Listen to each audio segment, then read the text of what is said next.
나는 지금도 새벽 공기가 가장 솔직하다고 믿는다. 밤새 언덕을 긁어오던 바람이 아침 첫 빛을 만나면 숨을 고른다. 우리 집 처마 밑에는 고드름이 길게 달렸고 마을 위로 울려 퍼지는 종소리는 염소와 야크가 깨어나는 신호다. 나는 화덕에 불을 살리며 버터차에 소금을 한 꼬집 넣는다. 내 이름은 라모 65. 이 계곡에서 태어나 이곳의 먼지와 노을을 먹고 자랐다. 사람들은 내 삶을 이상하다고 했다. 나는 두 남자와 함께 살았다. 그들이 묻는다. 사랑이었냐? 아니면 죄였냐? 오늘 나는 그 사이의 길을 이야기하려 한다. 내가 어릴 적 아버지는 산허리까지 올라가 야크를 몰았고 어머니는 치즈를 눌러 말렸다. 겨울이면 우리는 만이병 옆을 돌며 촛불을 지키고 봄이면 보리를 뿌리며 하늘의 색을 살피는 집이었다. 나는 언덕 모퉁이마다 붙은 기도 깃발의 발에는 속도로 계절을 배웠다. 장터가 서는 날이면 나는 친구 필모와 소금과 차를 바꾸고 외지에서 온 상인이 남긴 이야기들을 귀에 담았다. 우리 마을은 작았다. 바람과 소문이 어디든 먼저 도착하는 곳이었다. 21살 내가 처음으로 흰 카타를 목에 둘렀을 때 소남이 내 앞에 서 있었다. 그는 우체부였고 산길 안내인이었다. 험한 길을 외웠고 질긴 눈발 속에서도 웃는 법을 아는 사람이었다. 결혼식 날 큰어른이 향을 태우고 길을 밝힌다고 말했다. 어머니는 내 이마에 보리가루를 가볍게 찍어주었다. 눈물은 내일도 있으니 오늘은 웃어야 한다. 그 말이 이상하게 위로가 되었다. 나는 새 신발로 마당을 한 바퀴 돌며 새 집의 땅과 약속했다. 소남의 집은 경사가 심한 돌계단 위에 있었다. 그의 어머니, 악모는 침묵이 많은 사람이었다. 물을 깃는 일도, 연료가 될 마른 때를 모으는 일도, 손님의 찻잔을 채우는 일도 그녀가 먼저 했고 내가 뒤따랐다. 어느 날 저녁 그녀가 말했다. 말이 많은 사람보다 손이 먼저 움직이는 사람을 난 믿는다. 그때 나는 고개를 숙이고 손마디를 더 굽혔다. 우리의 대화는 늘 짧았지만 밥그릇의 자리와 바늘과 실의 위치가 나에게 가족의 규칙을 가르쳐 주었다. 소남은 종종 새벽에 길을 나섰다. 그의 배낭엔 편지와 작은 소포, 건조한 과일이 들어 있었다. 돌아오는 길에 그는 장터 소식과 눈사태 난 고개의 상태, 남쪽 계곡에서 지내는 친척들의 근황을 들려주었다. 라모, 오늘 하늘이 낮았어. 내일은 아마 눈이 크게 내릴 거야. 그는 그런 말을 하며 내 어깨에서 눈송이를 털어주었다. 나는 그 손길이 따뜻해서 내 삶이 천천히 제자리를 찾고 있다고 믿었다. 그러나 삶은 늘 가장 잘 다린 천의 모서리에서부터 구겨지는 법이다. 그해 겨울 큰 눈이 한 달 넘게 이어졌다. 야크가 길을 잃고 볼이 창고 문이 얼어붙고 마을의 남자들은 산사태에 난 골짜기를 번갈아 살폈다. 그때 외지의 석공들이 마을로 들어왔다. 무너진 차르텐을 고치러 온 사람들이었다. 그 중에 첸닭이 있었다. 말수가 적고 돌을 만질 때는 손끝이 새의 발처럼 민첩했다. 그는 일터에서는 구부정하고 쉬는 시간에는 마니주를 천천히 돌렸다. 나는 그의 손등에 굳은 살이 반짝이는 것을 이상하게 오래 바라봤다. 물이 새요. 어느 날 우리 부엌 지붕에서 물방울이 떨어졌다. 소남은 고개를 들어보더니 눈이 눌러서 기와가 어긋났네 라고 했다. 첸닭이 그 말을 듣고 다가왔다. 사다리를 빌리면 지금 바로 눌려 앉은 곳을 받칠 수 있어요. 그의 발은 눈 위에서도 소리 없이 움직였다. 그는 기와를 들고 젖은 목재를 고정하고 손끝으로 힘을 나누며 균형을 잡았다. 그의 일을 보던 악모가 낮은 소리로 중얼거렸다. 돌을 아는 사람이네. 그날 저녁 첸닭은 우리 집 화덕 곁에서 차를 받았다. 잠자리 자리가 있겠습니까? 장정들이 여럿이라 마을마다 나누어 재워야 했다. 소남이 대답했다. 눈이 멎을 때까지는 우리 지붕도 당신의 집이지. 나는 찻잔을 첸닭에게 건네며 눈을 피했다. 화덕 불꽃이 그의 얼굴에 작은 그림자를 만들었다. 고맙습니다. 그의 발치에 떨어진 물방울이 증발하는 냄새가 났다. 바깥 바람이 문사를 흔들었다. 그날부터 첸닥은 아침엔 마을에 돌담을 세우고 오후엔 마당에 도랑을 깊게 팠다.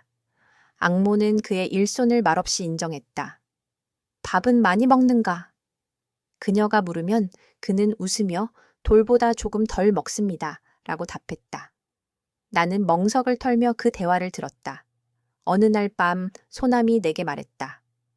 라모, 눈이 그치면 저 사람은 남쪽 계곡으로 내려갈 거야. 그 전에 우리 마당의 계단을 끝내고 싶대. 나는 고개를 끄덕였다. 좋지. 봄이 오면 계단 위에 말린 치즈를 늘어놓을 수 있겠네. 하지만 바람은 오래 머물려는 것을 알아챈다. 눈은 멈추지 않았고 길은 닫혔다. 장터도 서지 않았다. 사람들은 불가피하게 서로의 집에 오래 머물렀다. 첸닥은 저녁마다 화덕 옆에서 손을 녹였다. 그는 돌에 대한 이야기를 했다. 돌에 결이 있어요. 그 결을 거스르면 잘라도 금이 가고 결을 따르면 무거움이 순해져요.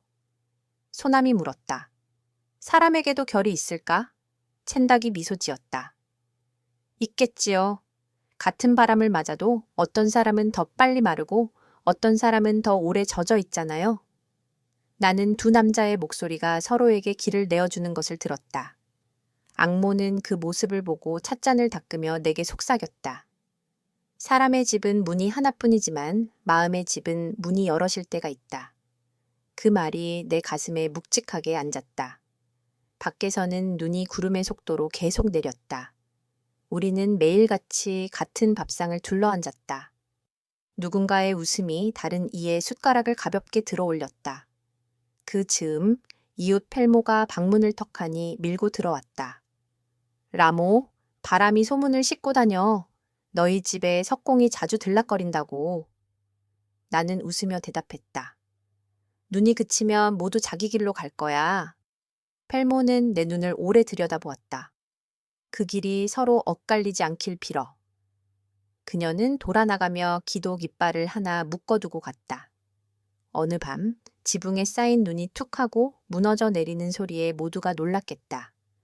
소남과 첸닥이 함께 사다리를 들고 나갔다. 램프 불빛 아래 그들은 말없이 몸을 묶고 처마 끝으로 올라섰다. 줄이 한번 팽팽해지고 내 심장도 그 줄 끝에 매달린 듯 조여졌다. 눈은 깊었고 바람은 컸다. 두 사람의 그림자가 지붕 위에서 이어졌다 끊어졌다 했다. 나는 문턱에서 기도를 중얼거렸다. 제발 무사히 내려오게 해주세요. 그들이 내려왔을 때 소남이 어깨로 문설주에 기대 웃었다. 지붕이 살았어. 첸닥은 숨이 차서 말 대신 고개만 끄덕였다. 나는 그들의 모자를 받아 화덕게 걸었다. 앙모가 말없이 버터차를 2잔 더 부었다. 그 밤 나는 처음으로 내가 어떤 길 위에 서 있는지 느꼈다. 길은 하나였지만 발자국은 2개였다. 그리고 그 발자국들 사이에 내 것이 얕게 찍혀 있었다. 눈은 다시 내리기 시작했고 우리는 같은 지붕 아래에서 각자의 숨을 세었다. 눈은 결국 멈췄다. 얼음이 흐르는 소리를 처음 듣던 아침을 나는 잊지 못한다. 처마 끝에서 맺히던 물방울이 한 줄기로 이어지고 사너리에 붙은 기도 깃발이 젖은 무게를 털어내며 다시 펄럭였다. 장터길이 열리자 석공 일꾼들은 하나둘 남쪽으로 내려갔다.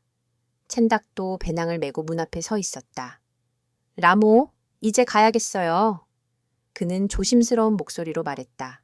그 순간 소남이 앞서서 그의 배낭을 받아 들고는 쓸쓸하게 웃었다. 돌담은 당신 손이 기억할 거야. 하지만 지붕은 우리와 더 오래 살았으면 해. 첸닥은 잠시 고개를 숙였다. 그의 눈에 떠 있는 주름이 더 깊어 보였다. 나는 그 말 사이에서 내 심장이 2번 박동하는 것을 느꼈다. 그날 밤 앙모가 내게 낮은 목소리로 물었다. 너의 마음은 어디에 있느냐? 나는 대답하지 못했다. 그녀는 화덕에 불을 덧붙이며 말했다. 사람이 삶을 지키려면 마음 하나를 숨겨야 할 때가 있다. 숨겼다고 없어지는 건 아니야. 대신 책임이 자란다. 그 말은 나를 2겹으로 감쌌다. 다음 날 첸닥은 떠나지 않았다. 장터에서 돌아온 소남이 말했다. 고개가 또 막혔대. 머무르는 것도 길의 일부야. 첸닭이 나를 향해 아주 살짝 눈인사를 했다. 그 작은 움직임이 방 안의 공기를 바꾸었다. 봄은 돌과 목재의 계절이다.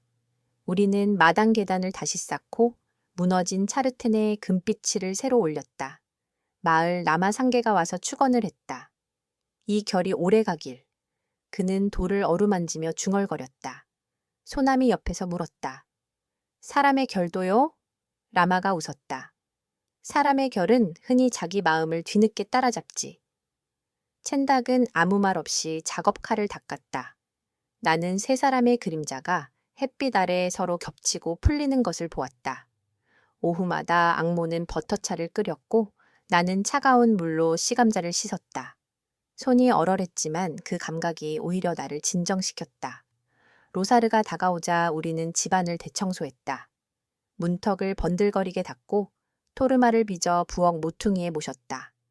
축제 전날 밤 펠모가 들려와 말했다. 라모, 사람들 입이 길어졌어. 우체부와 석공, 그 둘의 발자국이 내 문 앞에서 겹친다고. 나는 웃으려 했지만 입술이 마르기만 했다.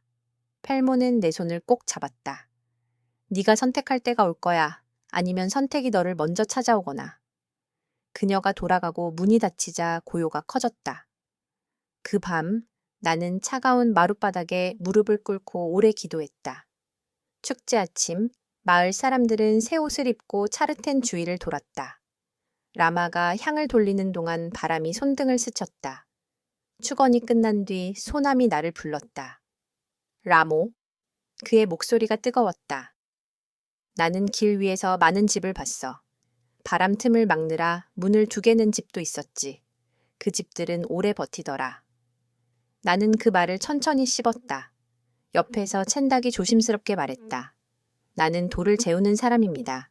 억지로 끼우면 언젠가 벌어집니다. 비워둘 자리를 알아야 합니다. 두 사람의 말은 합의라기보다 다짐이었다. 그날 우리는 집안의 잠자리와 일의 순서를 새로 정했다. 말로 명확히 하지 않았지만 서로의 눈을 길게 보며 악수했다. 앙모는 아무 말도 하지 않았다. 대신 혼자 새벽에 일어나 화덕 앞에서 램프 불을 오래 지켰다. 여름비가 시작되기 전 나는 몸에서 이상한 리듬을 느꼈다. 멀미처럼 스며드는 기쁨과 두려움이 교대로 찾아왔다. 앙모가 내 손목을 짚고는 짧게 고개를 끄덕였다. 새에 숨이 들었다. 소남은 둘러매고 다니던 우편 가방을 내려놓고 내 앞에 무릎을 꿇었다. 라모, 누구의 씨앗인지는 묻지 않겠어. 우리 집에 숨이 자라는 거니까. 첸닭은 말없이 마당의 도랑을 더 깊게 팠다. 물길이 막히지 않게 하려는 듯. 저녁 무렵 그는 짧게 말했다. 태어나면 돌이름 하나 내가 지어도 되겠습니까? 나는 눈을 감고 고개를 끄덕였다. 내 뱃속에서 작은 물고기가 헤엄치듯 움직였다. 아이를 기다리는 달들은 느리게도 빨랐다. 마을 암치 체링이 허브팅크를 내주고 펠모는 어린애 옷에 달 작은 방울을 달아왔다. 어느 폭우 치던 날 나는 진통을 시작했다. 지붕을 때리는 비소리가 숨의 길이를 재어주었다. 소남은 물을 드고 첸닭은 깨끗한 청화 칼을 준비했다. 앙모는 내 등을 두 손으로 받치고 호흡을 불러냈다. 숨을 들이고 산을 넘고 다시 내린다. 새벽 직전 아이가 울었다. 얇고 맑은 소리였다. 우리는 아이를 버터향 나는 천으로 감싸 안았다. 소남이 먼저 울음을 삼켰고 첸닭은 고개를 숙인 채 두 손을 모았다. 나는 아이의 이마에 입을 대고 속삭였다. 다 와. 달빛처럼 태어나 달처럼 길을 잃지 말라고. 다화가 자라면서 집안의 규칙은 매일 조금씩 수정되었다. 소남은 글자를 가르쳤고 첸닭은 돌을 세우는 법을 놀이처럼 알려주었다. 앙모는 아이에게 매일 저녁 작은 램프를 켜게 했다. 불은 손에서 시작해 눈으로 간다. 다화는 두 남자를 모두 아바라고 불렀다. 밖에서는 소문이 여전했지만 아이의 웃음이 그 소문을 둔하게 만들었다. 다화가 3살이 되던 겨울 장터의 방앗간 앞에서 한 남자가 내게 물었다. 너희 집 아이 아비가 누군지 아느냐? 나는 그의 눈을 똑바로 보며 대답했다. 아이의 아비는 아이가 필요할 때 옆에 있는 사람이다. 그 말이 나에게도 처음이자 마지막 정의가 되었다. 그러나 질투라는 물은 굽이쳐 흐르는 법이다. 소남이 먼 고갯길을 다녀오는 날이 길어질수록 첸닥의 침묵은 무거워졌다. 한 번은 소남이 늦게 들어온 밤 화덕 앞에서 셋이 앉아 있는데 소남이 조용히 말했다. 라모, 오늘 고개에서 돌아오며 생각했어. 내가 너를 잃는다면 길도 잃겠구나. 첸닥이 고개를 들었다. 그의 눈빛이 흔들렸다. 나는 돌을 잃으면 다시 쌓을 수 있어요. 하지만 사람은... 그는 말을 마치지 못했다. 나는 두 사람의 손을 각각 잡고 내 심장을 들려주듯 천천히 말했다. 나는 둘 다 잃고 싶지 않아. 그러니까 우리 셋이 잃지 않는 법을 배우자. 악모가 그 말을 듣고 처음으로 내 손등을 감싸주었다. 배우는 데는 평생이 든다. 그 평생을 각오해라. 가을, 차르텐 공사가 마무리되던 날 라마 상계가 우리 집 앞까지 걸어왔다. 그는 다와의 머리를 쓰다듬고 말했다. 아이들은 질문으로 자란다. 물으면 숨지 말고 돌려 말하지도 마라. 대신 집의 이야기를 들려줘라. 집이 어떻게 바람을 이기고 물길을 열고 불을 나눴는지. 그날 밤 나는 다와를 무릎에 안고 처음으로 우리 집의 비밀에 가까운 이야기를 했다. 다와는 눈을 동그랗게 뜨고 물었다. 아빠는 둘이야? 나는 웃었다. 불도 둘이야. 화덕 속 불과 램프 속 불. 하지만 집은 하나지. 그리고 너의 자리는 그 집의 한가운데야. 다와는 고개를 끄덕이며 다시 잠들었다. 그때 나는 희미하게 알았다. 우리가 만든 이 삶은 설명으로 지켜지지 않고 하루하루의 손길로 지켜진다는 것을.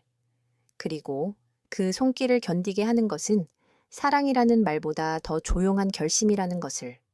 그러나 결심에도 겨울이 온다. 다음 겨울 길은 또 막혔고 소문은 더 길어졌다. 우리가 고요를 배우는 동안 세상은 우리보다 먼저 떠들 준비를 하고 있었다. 겨울이 더 깊어지자 소문은 마을 길처럼 얼어붙어 금이 갔다. 우물가에서 물동이를 들고 있던 여인이 내게 쏘아붙였다. 집에 불이 들이면 연기도 둘이 나지. 나는 대답하지 않았다. 연기는 위로만 간다. 하지만 그 말은 낮게 깔려 집안의 바닥을 차갑게 만들었다. 며칠 뒤 장정들이 모여 회관에 불을 피우고 마을 어른들이 우리를 불렀다. 라마 상계가 먼저 입을 열었다.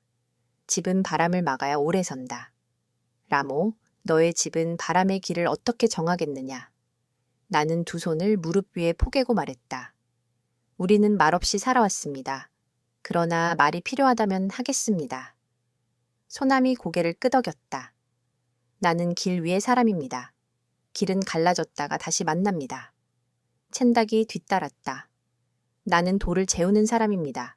틈을 남겨야 금이 가지 않지요. 어른들은 서로를 보며 잠시 침묵했다. 상계가 결론을 냈다. 너희는 오늘 약속을 만들어라. 밖에는 간단한 말, 안에는 단단한 질서. 그날 밤 우리는 화덕 앞에 앉아 종이에 작은 약속을 적었다. 잠자리와 일의 순서를 바꾸어 돌리고 다와 앞에서는 서로를 깎아내리는 말을 하지 않기로. 누가 먼저 집에 돌아오든 늦는 사람을 기다릴 것. 질투가 올라오면 기다리는 이가 먼저 차를 들 것. 종이 끝에 세 사람의 이름을 써 넣을 때 악모가 조용히 등불을 들어 비추었다. 종이는 불에 잘 탄다. 그러니 글자 말고 습관으로 써라. 우리는 고개를 숙였다. 봄이 오면서 다와는 더 많은 질문을 했다. 엄마, 나는 누굴 더 닮았어? 나는 다와의 눈을 들여다보며 웃었다. 걸음은 소남 아바를 닮았고 손끝은 첸닥 아바를 닮았지. 다와는 장난스럽게 말했다. 그럼 나는 두 개의 길이 있네. 어느 길로 갈까? 소남이 지도를 펴서 산줄기를 따라 손가락을 움직였다. 길은 네가 만드는 거야. 처음에는 없던 길도 네 발로 생긴다. 첸닥이 매끈한 조약돌을 다와 손바닥에 올려주었다. 길을 놓칠 때는 이 돌을 만져라. 매끈한 건 오래 달았다는 뜻이니까. 아이는 그 돌을 숨돌이라 이름 짓고 주머니에 넣고 다녔다. 그러나 평온은 오래 머물지 않았다. 여름 끝 산비탈에 돌담이 무너졌다는 소식이 들려왔다. 장정들이 수리를 하러 올라갈 때 소남과 첸닭이 함께 나섰다. 늦으면 먼저 자고 있어. 소남이 출발 전에 내 귀에 속삭였다. 첸닭은 짧게 손을 흔들었다. 해가 기울 무렵 사너리가 무너지는 소리가 천둥처럼 울렸다. 사람들은 허둥지둥 골짜기로 달려갔다. 어둠 속에서 횃불이 흔들렸다. 한참 만에 소남이 사람들 사이에서 나타났다. 그의 팔에는 피가 묻어 있었고 품에는 부서진 작업칼이 들어 있었다. 첸닭이 소남의 목이 메었다. 돌턱이 미끄러졌어. 숨은 붙었지만 갈비가. 우리는 밤새 램프를 지키며 첸닭의 호흡을 세었다. 첸닭은 간간히 눈을 떴다. 라모! 그의 목소리는 모래를 지나온 바람 같았다. 다와에게 돌의 이름을 하나 더 가르쳐 주오. 버티는 자국이라고. 나는 그의 손을 감싸며 울음을 삼켰다. 며칠 뒤 악모가 먼저 쓰러졌다. 긴 겨울과 긴 마음이 그녀의 등을 꺾어 놓은 듯했다. 그녀는 내 손목을 잡고 속삭였다. 나는 네가 손 먼저 움직이는 사람이라고 믿었다. 그 손으로 이 집을 계속 덮여라. 그녀는 조용히 눈을 감았다. 우리는 작은 장례를 치렀다. 구름이 낮게 깔린 날 라마 상계가 경을 읊었다. 다와는 촛불을 끄지 않고 끝까지 지켰다. 할머니가 길을 잃지 않게. 아이의 입술이 떨렸지만 눈물은 참아냈다. 악모가 떠난 후 집은 더 넓어졌고 그만큼 더 비어 보였다. 가을이 들자 첸닭의 상처는 겉으로 아물었지만 안쪽에서 기침이 오래 붙잡았다. 그는 조금만 일해도 숨이 가빴다. 돌이 나를 놓아 주려나 봅니다.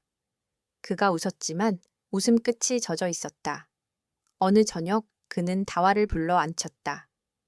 돌담을 쌓을 때 가장 먼저 하는 게 뭔지 아니? 다와가 고개를 갸웃했다. 큰 돌을 밑에? 첸닭이 고개를 저었다. 앉아있는 땅을 믿는 거야. 오늘은 네가 나를 받쳐줄 거지? 하고 먼저 묻는 거지. 다와는 숨도를 꼭 쥐었다. 아바, 내가 받쳐줄게. 첸닭은 눈을 감았다. 그럼 됐다. 겨울 첫눈이 오던 밤, 첸닭은 깊은 숨을 내쉬더니 아주 조용해졌다. 램프 불꽃이 작게 흔들렸다가 멈췄다.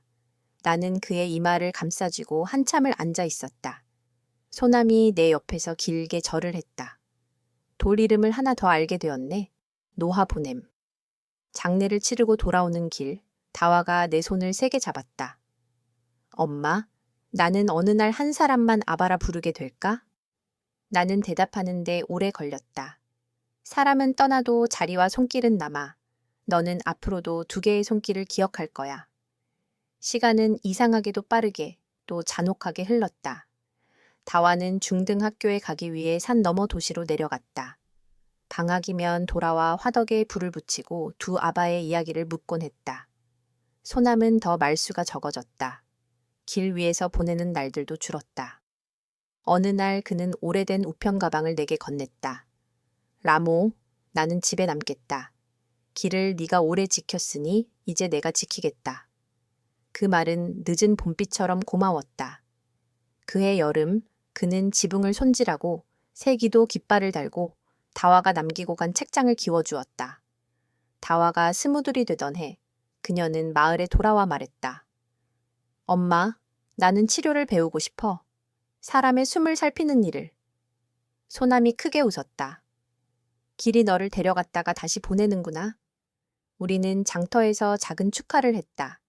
펠모가 들꽃을 머리에 꽂아주며 말했다. 이 집의 이야기가 또 한 세대 넘네. 그날 밤 나는 다와에게 앉아 조용히 물었다.